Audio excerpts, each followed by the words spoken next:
Salut à tous, alors je suis allé voir John Wick, le dernier épisode en date de la saga qui a débuté en 2014, toujours réalisé par Chad Stahelski et toujours interprété par Keanu Reeves dans, franchement, je pense que ça va être le rôle qui va rester pour lui. C'est toujours un plaisir de voir John Wick continuer d'évoluer dans cette adaptation de jeu vidéo basée sur un jeu vidéo qui n'existe pas.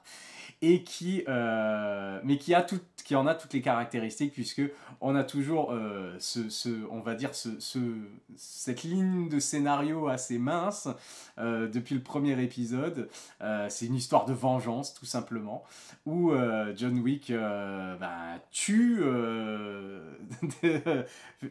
en masse afin d'arriver à ses fins, d'arriver au bout de sa mission et de tuer la dernière personne qu'il doit tuer à chaque fois.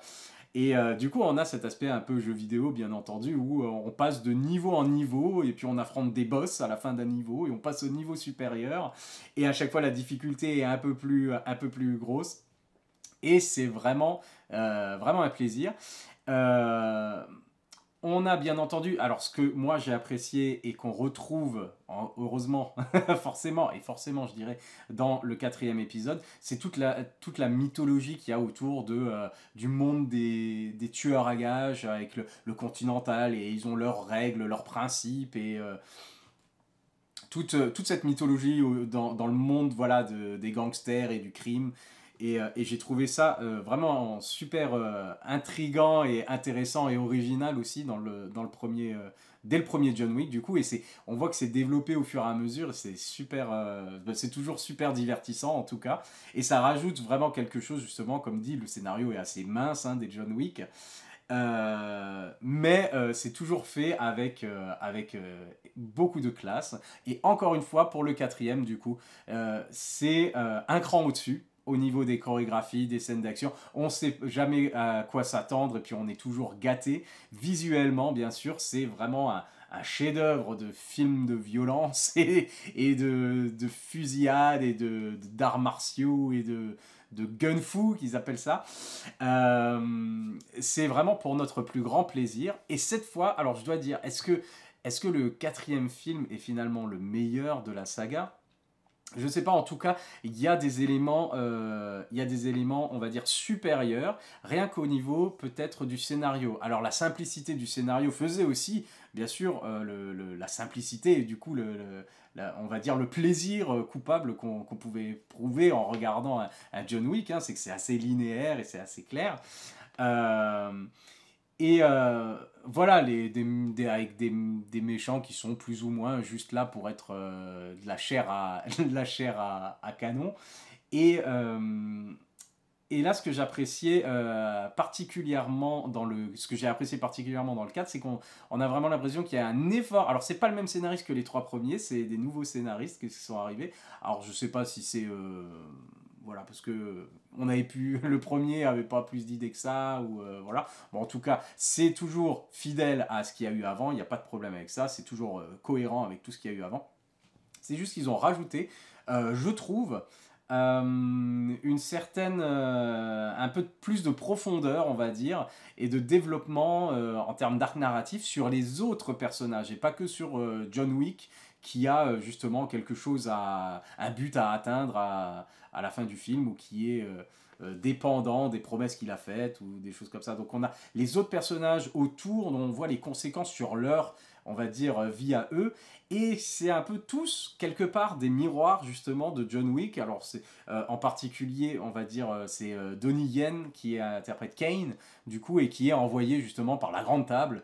C'est le grand, pas méchant, du coup, parce qu'il fait ça à contre-cœur, mais c'est le grand ennemi, on va dire, le grand adversaire de John Wick dans celui-là, en dehors de, bien sûr, le grand méchant, qui est un Français, apparemment, mais pas du tout interprété par un Français, hein, puisque Bill Skarsgård n'est pas français aux dernières nouvelles.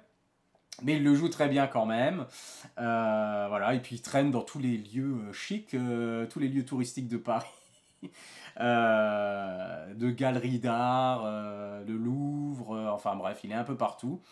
Euh, Vraiment, et lui aussi, pareil, il y a quelque chose de plus travailler au niveau justement de ces personnages-là, d'où ils viennent, pourquoi ils font ce qu'ils font. Et j'ai bien aimé parce que, par exemple, le grand méchant, le marquis, là, machin, à chaque fois qu'il est représenté, il est représenté justement dans un décor démesuré, bien plus grand que lui, etc. Alors que lui veut mettre ça, comme s'il voulait mettre son empreinte, sa marque justement dans l'histoire de la grande table, etc. etc.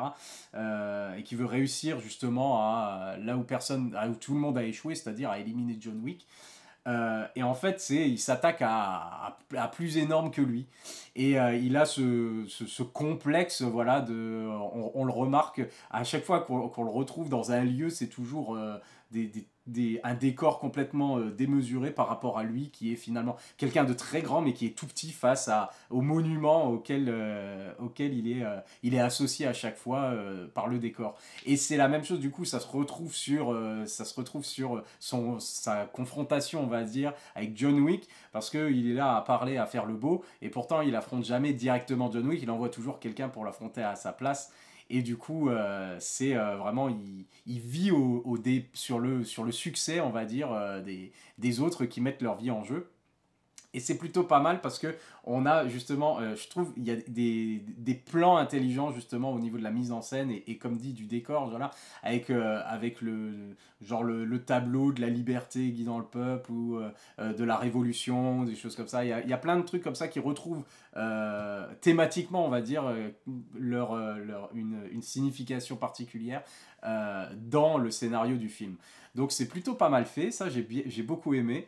Comme si on s'était dit, ah, on va essayer de travailler un peu plus au niveau thématique et scénario et visuel que les autres films. Alors, pas pour rien enlever aux autres films, hein, parce que j'ai toujours beaucoup aimé la photographie, je trouve qu'elle est magnifique, et puis bien sûr la mise en scène, les chorégraphies des combats, c'est pour ça qu'on est là après tout. C'est toujours super bien géré, et là encore un cran au-dessus. Comme dit, hein, je pense que ça évolue avec le budget également, mais voilà, on passe du décor euh, asiatique au décor de Paris, au décor de New York. On passe voilà, d'une map, on va dire, d'un niveau à l'autre, hein, quand on parle de jeux vidéo.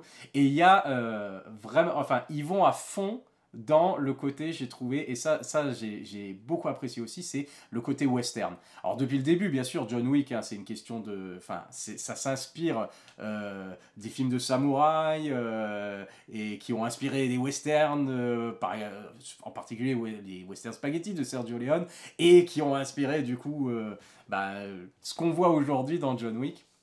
Donc on voit justement les influences du réalisateur ou des scénaristes dans le film. Alors c'est influence slash hommage, puisque on a vraiment beaucoup de choses qui font penser, par exemple, au niveau des différents personnages qui ont chacun, on va dire, leur rôle à jouer, mais aussi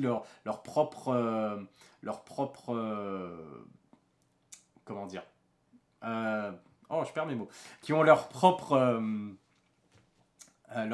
envies, leurs propres buts à réaliser dans le film personnellement, chacun sa mission on va dire, et qui dépend pas forcément des autres et qui va à l'encontre des autres, mais on s'associe avec certains pour arriver à ses fins, etc. Et donc on a tout cet aspect qui rappelle un peu aussi le bon, la brute et le truand, qui rappelle, on a aussi et pour une poignée de dollars avec la petite montre qui fait de la musique, qui est associée justement à la fille de Donnie Yen.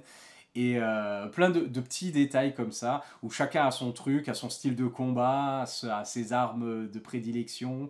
Il y a des duels à trois, il y a plein de choses, même au niveau de la musique. C'est carrément, et ça se finit vraiment en scène de western dans tous les cas. Et ça, j'ai beaucoup apprécié ce côté western moderne, western urbain. Et en dehors, bien sûr, des cascades et des gunfights complètement fous dont on nous gratifie encore une fois. Donc, j'ai trouvé que c'était plus et mieux. Il y a du plus et il y a du mieux par rapport aux autres John Wick. Dans tous les cas, on va convertir personne. Je veux dire, si on n'a pas accroché au premier John Wick, c'est qu'on n'a pas vu le deuxième ou qu'on n'a pas vu le troisième dans tous les cas. Et enfin, si on n'a pas accroché à John Wick, on n'ira pas voir le 4. Par contre, si on a vraiment bien aimé les trois premiers John Wick, forcément on va aller voir le 4 et forcément on va l'aimer. Je vois pas comment on pourrait être déçu par ce film parce que il fait tout aussi bien, voire mieux, encore une fois, que les films précédents. Donc c'est vraiment, encore une fois, un petit bijou de film d'action, de divertissement, de violence ultra stylisée. Et ça fait plaisir à voir. Et il y a un petit peu, quand même, un petit peu d'émotion dedans. Il y a des choses qui sont bien travaillées et, comme dit, l'impact qu'ont les actions de John Wick, ce qu'on voit en fait depuis le début du 1 et tout, nous ça nous fait bien marrer et puis c'est rigolo. Et puis c'est tellement fait au premier degré, ils sont tous ultra sérieux dans le film euh, que c'est très ça se prend très enfin ça se prend pas très au sérieux, mais les personnages dans le film se prennent très au sérieux bien sûr, ce qui crée le décalage et ce qui nous fait bien sûr sourire pendant plusieurs phases. On a la petite touche d'émotion bien entendu puisque c'est le dernier film, peut-être pas le dernier film, peut-être qu'il en a tourné d'autres, mais le dernier John Wick en tout cas de Lance Reddick qui jouait justement le concierge du Continental. Et on se dit c'est un peu dommage d'avoir perdu un acteur avec une telle présence. Voilà. Mais bien entendu, ça c'est à côté du film, mais ça en regardant le film, on se dit ah voilà quoi. Sinon, à part ça, honnêtement, les nouveaux arrivés sont très très bons. Alors, il y a plein de choses qui sont laissées, à mon avis. Alors, déjà, le film fait 2h45. Apparemment, au départ, il faisait 3h45 et puis ils ont dû couper plein de choses. À mon avis, il y a plein effectivement de choses qui sont laissées, peut-être dans la résolution, on va dire. Il y a des choses qui ont été prévues et coupées ou qui sont gardées peut-être pour des films suivants. Même si on pourrait aisément s'arrêter là et puis se dire que bon, c'est déjà, c'est déjà pas mal, on en veut toujours plus. Mais jusqu'où pourrait-on aller si on va au-delà encore de ce John Wick 4? Je ne sais pas. En tout cas, il y a des choses qui sont placées qui ne sont pas forcément résolues, mais c'est plus au niveau des personnages secondaires du coup. Mais dans tous les cas, c'est très intéressant. À défaut d'être, je vais dire, à défaut d'être très original, comme j'ai dit, hein, ça emprunte allègrement au western. Ça emprunte au code des jeux vidéo, bien entendu. Hein, on a l'impression d'être face à un jeu vidéo. Euh, mais c'est toujours divertissant, c'est toujours fun et c'est John Wick quoi. Donc c'est toujours aussi bien. Les nouveaux arrivés, bien sûr, les nouveaux personnages que je disais, ils étaient justement plus travaillés, j'ai l'impression, que peut-être les caricatures qu'on avait l'habitude de voir. Donc ça c'est très bien, en particulier Donnie Yen hein, qui est vraiment excellent, même s'il joue voilà, l'expert en arts martiaux aveugle qu'on a déjà vu dans je ne sais combien de films, mais ça fonctionne quand même très bien et il est super classe et les combats sont vraiment encore une fois phénoménaux. Et il y a une comparaison justement que j'aimerais faire par rapport à ça, je trouve que le John Wick 4 par rapport aux autres, c'est un peu l'équivalent de The Raid 2 par rapport à The Raid. C'est-à-dire que The Raid, c'était vraiment, encore une fois, je pense qu'il n'y a pas de John Wick s'il n'y a pas de Raid au départ, en fait. Et je pense que le principe, justement, jeu vidéo de Raid, qui avait de monter cet immeuble rempli d'ennemis et de buter les gens jusqu'à arriver au boss final, ça a été justement gardé par rapport à John Wick. Et dans The Raid 2, ils avaient justement développé plus par rapport aux personnages et à la mafia et c'est plus cantonné dans un immeuble, une scène d'action, c'est plus vaste, plus étendu. Et c'est un peu l'impression qu'on a ici avec John Wick 4, mais en même temps c'est dans la continuité parce que c'est de plus en plus épique. C'était plus ou moins contenu à New York, plus ou moins contenu le premier John Wick, sur voilà, une famille mafieuse, voilà, des Russes, des trucs comme ça. Et après ça allait de plus en plus loin, jusqu'à John Wick 3. Et là John Wick 4 ça va encore plus loin. Donc c'est vraiment épique, ça s'étend sur plusieurs continents, dans plusieurs décors, etc., etc. Donc on a cet aspect-là, et pas seulement au niveau des décors, mais au niveau des personnages, comme je le disais, du coup, qui sont un peu plus travaillés je trouve que le film est du coup à un niveau d'écriture un peu plus élevé que les précédents.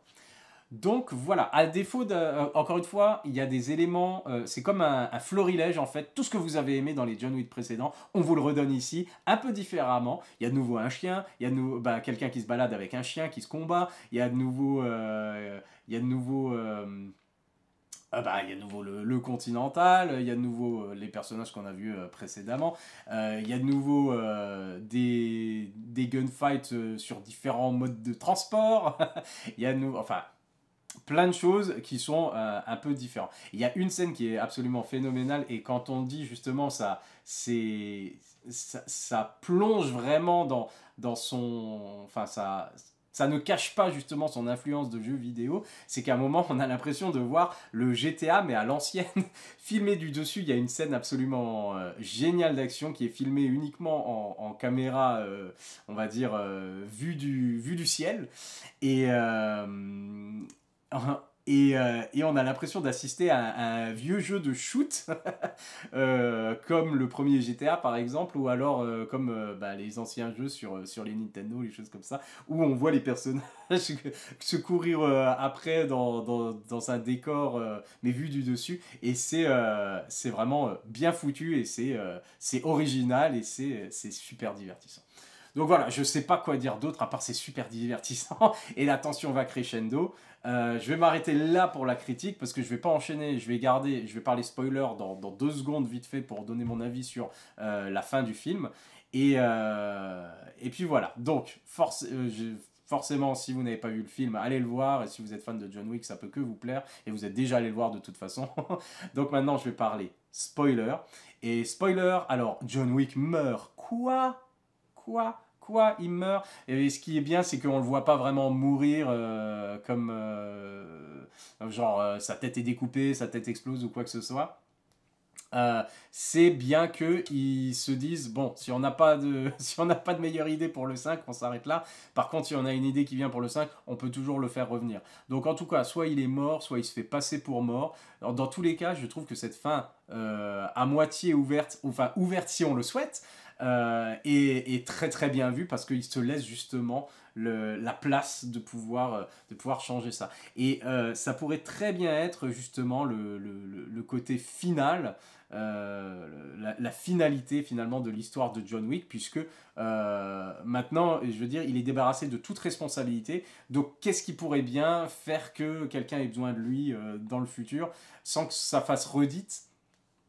Je sais pas. On sait qu'il va apparaître dans Ballerina avec Anna de Armas. Est-ce que ça se passe avant, ça se passe après? Je sais pas exactement. En tout cas, ses soucis sont réglés avec la grande table et a priori, il n'a plus d'ennemis. Voilà. Par contre, il y a matière à spin-offer de fou avec tous les personnages qu'ils introduisent, avec le personnage de Donnie Yen, avec le personnage justement de la fille de... Alors, je sais, j'ai plus les noms, hein, mais la fille de son ami qui est mort, justement tué par Donnie Yen.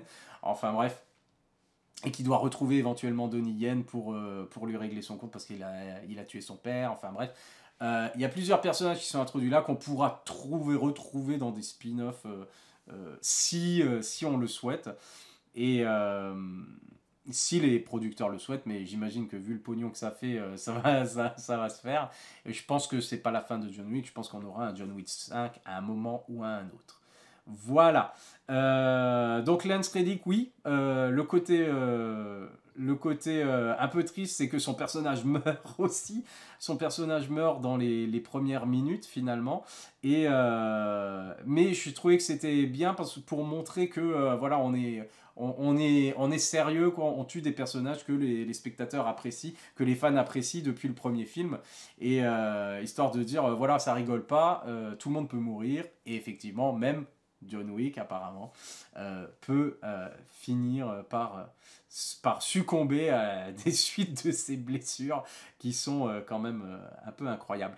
Je termine là-dessus. Donc j'ai vraiment kiffé, j'ai vraiment adoré tout ce côté western. Je vais sûrement aller le revoir. ça ne s'arrête jamais. Ça ne s'arrête jamais. Même s'il y a des scènes où on se dit, oh oui, bon, ce genre de gunfight, on l'a déjà vu. Non, c'est toujours, on prend quand même et c'est toujours intéressant. C'est toujours bien, c'est toujours fun. La grande classe pour Keanu Reeves qui a trouvé le rôle dont il avait besoin dans sa carrière. Et voilà. Donc, vivement ou pas le prochain, je suis super satisfait si ça s'arrête là. Voilà. C'était ma critique de John Wick 4. À la prochaine. Bye.